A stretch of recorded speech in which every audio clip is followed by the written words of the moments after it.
Okay, well, thank you, Pastor. I was really glad to see Pastor Henry this morning. In fact, I thought, oh, I'm saved, but I guess not. So before I begin, a bit of a disclaimer. This is my first time. So I thought when Pastor Henry asked me to speak, he said that I could choose any topic, and I thought, well, that's leaving it wide open. So I thought, well, I'll try to talk about something a bit different then. So I chose to talk about Hophni and Phinehas, so two men with very unusual names. One of my passions is the Old Testament. I think that it is something which is difficult to slog through, and part of the reason is because everything that's described happened millennia ago, and so of course there is like a very wide cultural gap to span. But on the other hand, it may be that some of the things which are difficult to understand, it's not because of the culture. It could also be because there are certain aspects of God's mind and His heart that perhaps we've become out of touch with. And if that's the case, then when there are sections of the Old Testament that we struggle to understand, we have to stop and think about it and take notice and say, well, okay, is there something that I'm missing here? And so I hope that after this message that there'll be still some unanswered questions, and that you'll go and look into these things and see, well, are these things true? So let's have a look. So. One thing that's daunting about the Old Testament, there's so much stuff that has happened and so much history that's taken place, and it's hard to slot everything. But actually, the Old Testament covers like over 1,000 years of history, and each period is different from as different from our day as from back then. Okay, but I would encourage you if you're going to look at the Old Testament. Don't necessarily, we have to take a humble approach to things. Don't think, I'm going to read through every word, like, no matter what. And that could be difficult if it's your first time. Go through the stories, go through the histories. That will place everything into context. And if there's something that's boring or not making sense or not really difficult slogging, just skip it.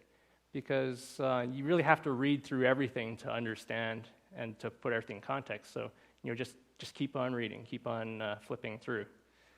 But the story of the Old Testament's really, it's not just a history. It's of a particular nation. It's really the history of salvation. And starting from the Garden of Eden when paradise was lost, there's been this dream of restoring fellowship with God, about God's kingdom on earth. And that was first promised by God to Abraham, and of course that's in Genesis.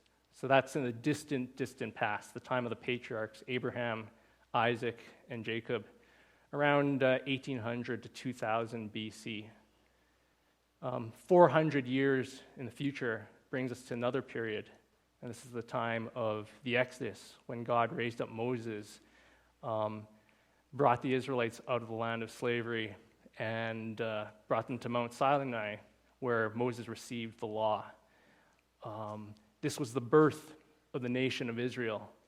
Then after Moses, his successor Joshua brought them into the promised land. So that was around 1400 BC. Now, after that time, we have a period known as a period of judges. And there was really no national cohesion, no vision for the long term. God's people, the nation of Israel, they were kind of scattered, just a collection of tribes. And the Bible's way of describing that time is, in those days, Israel had no king.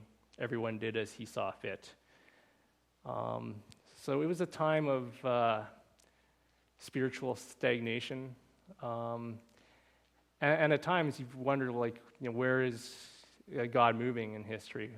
And it is at this time that we'll be talking about, this time of spiritual and moral stagnation, when God raised up a prophet, Samuel.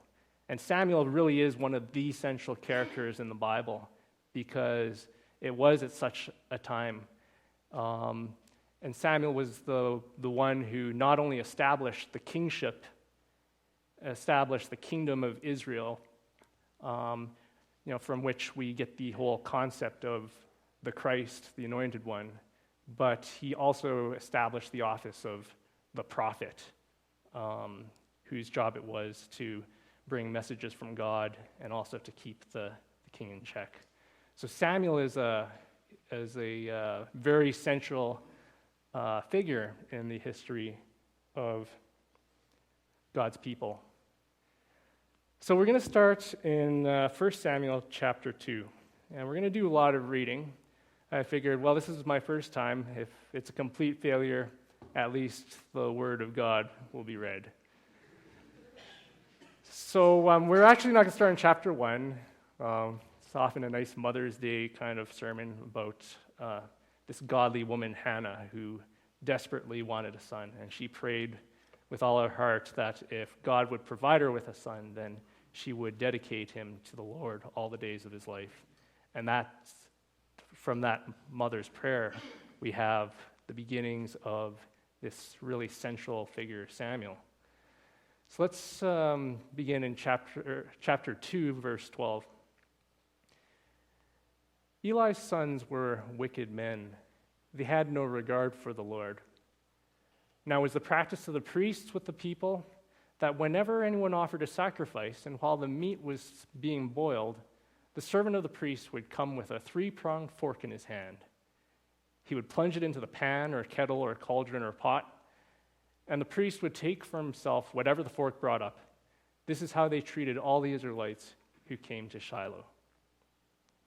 Okay, so this is the situation with priests. And I thought, well, okay, let's fill in a little bit more context here about this strange practice. First of all, who are the priests?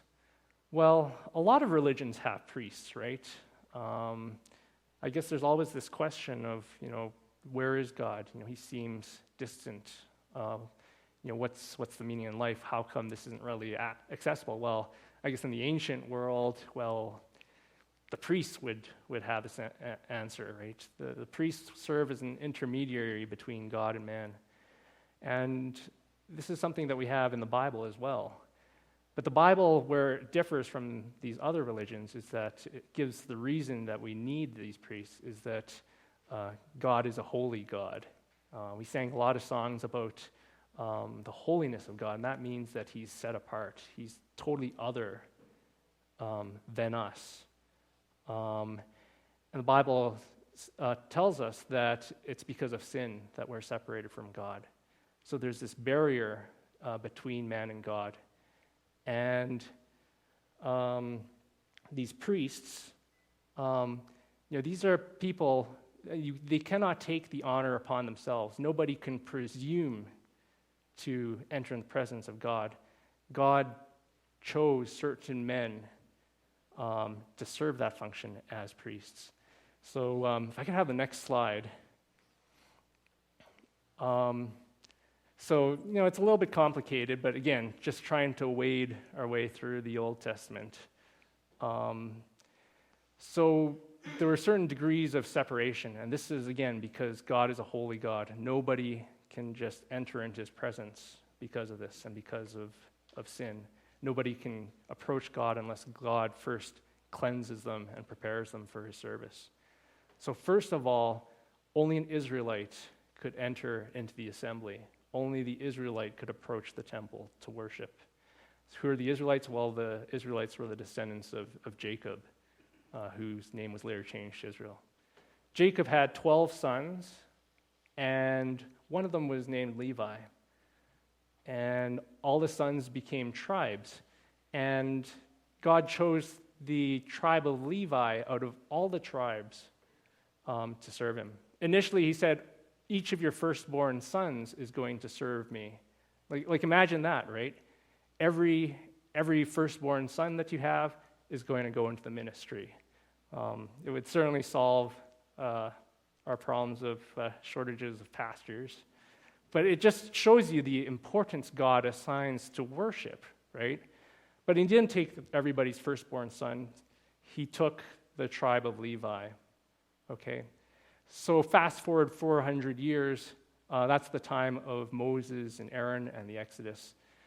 Out of all the Levites, there was Moses and Aaron, and God chose Aaron to be his priest, to be his high priest. And since then, you have to be a son of Aaron to be a priest. Now, to understand the roles of the various people in this narrative, Samuel, his family, his father Elkanah, they're Levites.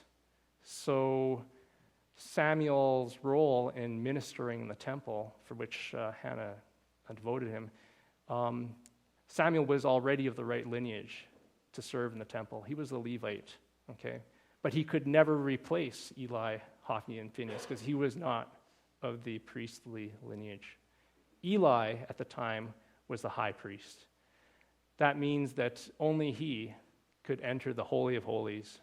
That was once a year on the holiest day, the Day of Atonement, when he would go into the Holy of Holies where the Ark of the Covenant was, and he would make sacrifices and intercede for the nation on that one day. And then one of Eli's sons, Hophni or Phinehas, they're both priests. They would succeed him as high priest. So what is this thing about the sacrifices and the whole three-pronged fork? Let's read a little bit about this whole idea of the sacrifice.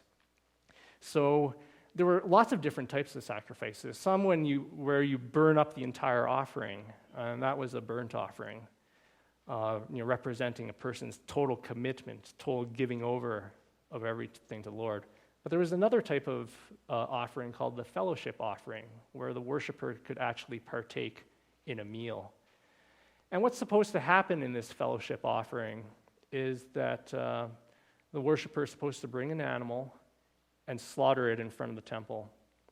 The priest would then drain the blood, take some of the blood, sprinkle it on the side of the altar, and then he would go and remove the fat from around the kidneys, around the internal organs, and this fat would be presented as and burnt on the altar.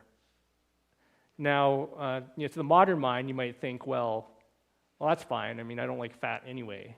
But really, fat was sort of, was a treasure. It was a treasured thing. It was valuable. It was the most valuable part, and this was to be burnt entirely for God. And in fact, in Leviticus, it says that anyone who drinks the blood of an animal or eats the fat is to be cut off from the people. So it's considered quite the offense to God. So the fat belonged to God. Also, as part of these fellowship offerings, the priest was entitled to receive the breast and the right thigh of the animal. And this is what was supposed to happen. But if we look at the next slide, again, this was a time of moral and spiritual decay. People just did whatever they liked. And somehow the priests had gone into the habit of just sending a boy with a three-pronged fork, stick it into the pot while they're boiling the communal meal, taking whatever it brought up, that belonged to the priest. Okay, so that, I think it'd be an annoyance to people, right? They're enjoying a nice family meal together, and all of a sudden, okay, it's time for our portion, and it's like yoink, right? And you don't know what they'll take, right? But this is not the way God originally designed it, right? They changed the rules. I don't know why. Maybe they were tired of always eating the thigh. Maybe they didn't want to have to cook their own food, right? But anyway, this was the practice. It's not what God prescribed. But then when we read about the following passages, well, the priests changed the rules, but then they broke even their own rules. Okay? Reading on. But even before the fat was burned, this is in verse 15. Even before the fat was burned, the servant of the priest would come and say to the man who is sacrificing, "Give the priest some meat to roast. He won't accept boiled meat from you, but only raw." If the man said to him, "Let the fat be burned up first, and then take whatever you want," the servant would then answer, "No, hand it over now. If you don't, I'll take it by force." The sin of the young men was very great in the Lord's sight, for they were treating the Lord's offering with contempt. Okay, so we get this picture of Hophni and Phinehas and Eli and their family, and they're used. They've grown up in a position of power. They're used to taking advantage of that, and they're really fond of barbecue, apparently. But this became the most important thing, so much that this most holy part, the fat, which belonged to God, they even took it for themselves. So this is what was happening, and the Bible tells us, and this is the great thing about a lot of these historical books, is that it just says, this is what God thought of the situation. And God thought that what these young men were doing was very wicked indeed. Okay, and this might come as a surprise, because when we think, we've heard about a lot of wicked men in the news recently, right? Canada's gaining a bit of a reputation for these very gruesome murders, and nobody would argue with that. But when you look at what God considers to be wicked, it may surprise you,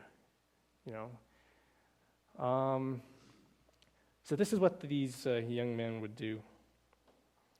Okay, so if we could move on to the next slide. And because of this, of course, people were getting cynical.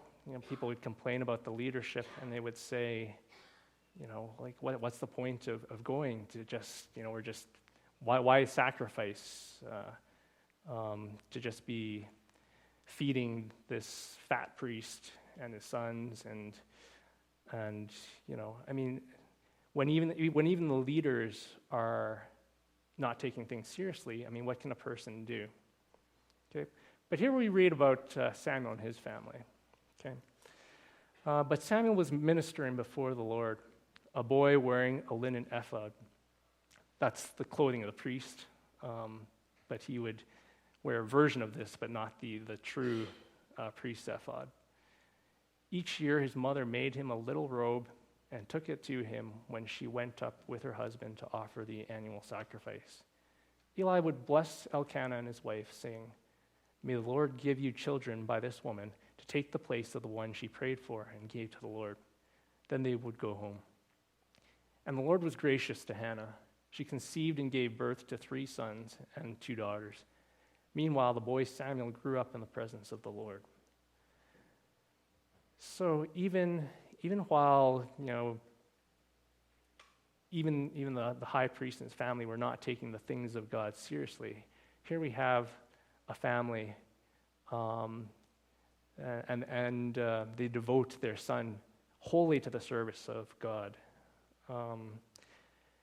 Samuel was a Levite, which meant that he would be conscripted into the service in the temple. But there's thousands of these Levites. They wouldn't be serving at the temple all of the time, right? But Samuel was to be different. He was at the temple all of the time, serving. So not only are they fulfilling the demands of God's law, but they're going above and beyond. Further, when Hannah dedicated Samuel, he said that he would be what was called a Nazirite, which is a person who takes a vow, and during this time of separation to God, they don't cut their hair, and they don't drink anything made with grapes, including wine. And again, this was a temporary vow. But Samuel's mother said, he's going to do this for his entire life. So in the midst of this moral decay, and even the most religious people supposedly have no regard for God, we have this this small family that's faithful to God. And you might say to Hannah, well, are you crazy? I mean, you're sending your son, your little boy, into this situation? But she didn't, because but she did, because it's still the temple of God. It's still the worship of God. And I think this is a message for us. We might say, I don't like the preacher, or people on stage or two. I don't like the way they, lots of things. And a lot of your concerns may be legitimate, but that doesn't change the fact that that worship is very important to God, and that He expects us to make that a priority nonetheless. Okay, so moving on to verses 22 to 29. Now Eli, who is very old, heard about everything his sons were doing to all Israel, and how they slept with the women who served at the entrance to the tent of meeting. So he said to them, "Why do you do such things? I hear from all the people about these wicked deeds of yours. No, my sons, it is not a good report that I hear spreading among the Lord's people. If a man sins against another man, God may mediate for him. But if a man sins against the Lord, who will intercede for him?" His sons, however, did not listen to their father's rebuke, for it was the Lord's will to put them to death. And the boy Samuel continued to grow in stature and in favor with the Lord and with men. Now a man of God came to Eli and said to him, "This is what the Lord says. Did I not clearly reveal myself to your father's house when they were in Egypt under Pharaoh? I chose your father out of all the tribes of Israel to be my priest, to go up to my altar, to burn incense, and to wear an ephod in my presence. I also gave your father's house all the offerings made with fire by the Israelites. Why do you scorn my sacrifice and offering that I prescribed for my dwelling? Why do you honor your sons more than me by fattening yourselves on the choice parts of every offering made by my people Israel?" So once again, God shows that,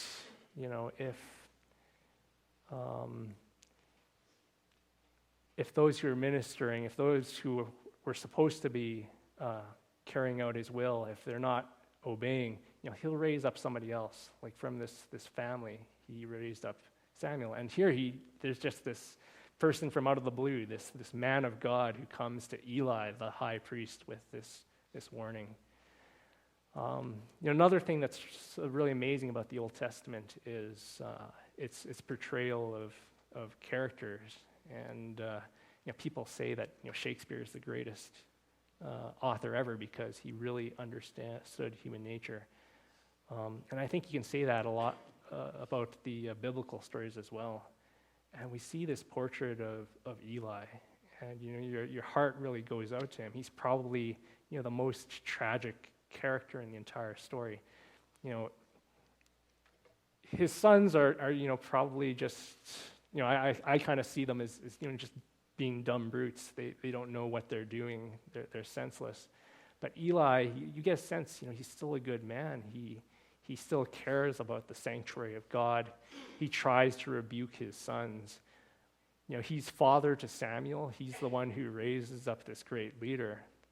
And you get a sense, he's a good family man. And I think you'd have to say, well, he is really a nice man and someone that you would like to meet, right? But again, God's view of things is perhaps surprising. He sends this man to warn him and says, why do you honor your sons above me? Why do you scorn my sacrifice? Okay, so this goes to show that that if we are to worship God properly, we have to make Him the highest priority. Not even family can take precedence, although family is important. Jesus says, if anyone wants to follow me, unless he hates his father and his mother, his wife and his children, his brothers and sisters, he is not worthy to be my disciple. Okay? And of course, Jesus doesn't mean, you have to hate them, like dislike them, but he's saying that your devotion to me, your love to me has to be so great that any other love in your life, no matter how strong, and that should be strong, your devotion to your family, is hate by comparison. And we know this is true, that if even our family members aren't doing the right thing, we have to do what's right. So in this case, Eli did not do the right thing. And I don't know why. It does say in the passage, why do you scorn my sacrifice by fattening yourselves? And Eli was a heavy-set man. And, was it because he enjoyed having that choice cut of beef? I don't know. But he didn't do what was required. And what was required was, he should have taken his sons down and said, you can't be priests anymore. This is what God expected. But you can just see it, right? Just a tragic figure. Who wants to do that, right? Who wants to say to your sons, look, you're going to have to step down. Really difficult to do, but he wasn't able to do that. Okay, so we just continue with the next slide. So continuing on with what the man of God warned. Therefore the Lord, the God of Israel, declares, I promised that your house and your father's house would minister before me forever. But now that the Lord declares, far be it from me. Those who honor me, I will honor. But those who despise me will be disdained. The time is coming when I will cut short your strength and the strength of your father's house, so that there will not be an old man in your family line, and you will see distress in my dwelling. Although good will be done to Israel, your family line there will never be an old man. Every one of you that I do not cut off from my altar will be spared only to blind your eyes with tears and to grieve your heart, and all your descendants will die in the prime of life. And what happens to your two sons, Hophni and Phinehas, will be assigned to you. They will both die on the same day. I will raise up for myself a faithful priest who will do according to what is in my heart and mind. I will firmly establish his house, and he will minister before my anointed one always. Then everyone left in your family line will come and bow down before him for a piece of silver and a crust of bread and plead, appoint me to some priestly office so I can have food to eat. So these are really challenging words that God has for Eli. But judgment comes, and judgment always begins with the house of God. If God's servants will not do his will, he will raise up someone else. And it's important to remember, this is the history of salvation. It seemed like, that the vision of God's salvation, God's redemption of mankind, it's in jeopardy because of these, irreligious sons of Eli. And this position of power, the high priesthood, it was destroying their family. So this is God's judgment, but it's also God's salvation. That God's plan of salvation was in jeopardy, but God determined that it would happen nevertheless, that he would raise up a faithful priest, that there would be true worship of God in Israel again. And his promise was true, that from A to Z, there was a faithful priest, from Aaron, the first high priest ever, to Zechariah, who was the faithful priest of John the Baptist.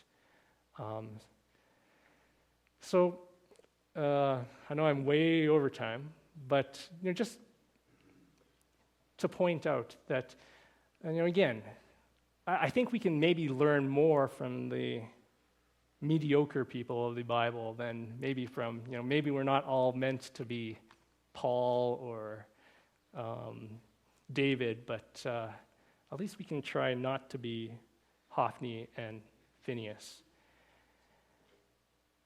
Now, they were probably just going along their lives, doing their regular routine, thinking, well, this is what we do, right?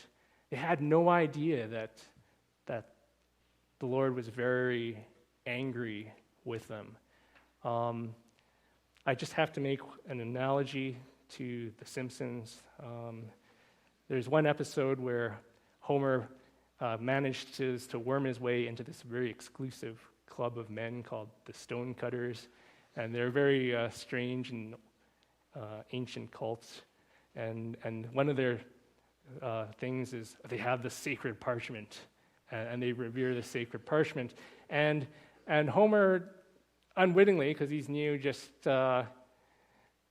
was, they were having ribs that night, and he needed to have a napkin, so he had this. And then everyone's like, oh, what are you doing? And Homer's just like, well, he doesn't know why everyone's, is there something in my teeth? So he takes the parchment and he starts, he blows his nose, and everyone's like, oh, sacrilege. So that's the vision, that's the picture that I have. These sons, just no idea of the things of God and what's important.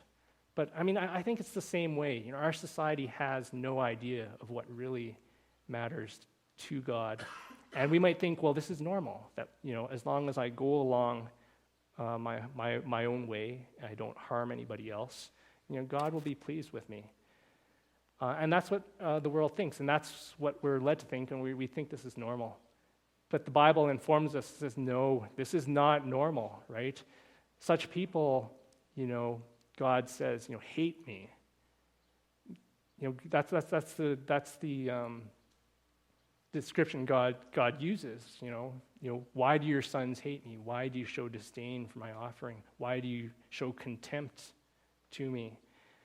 That the opposite of love isn't hate in a sense. It's actually indifference.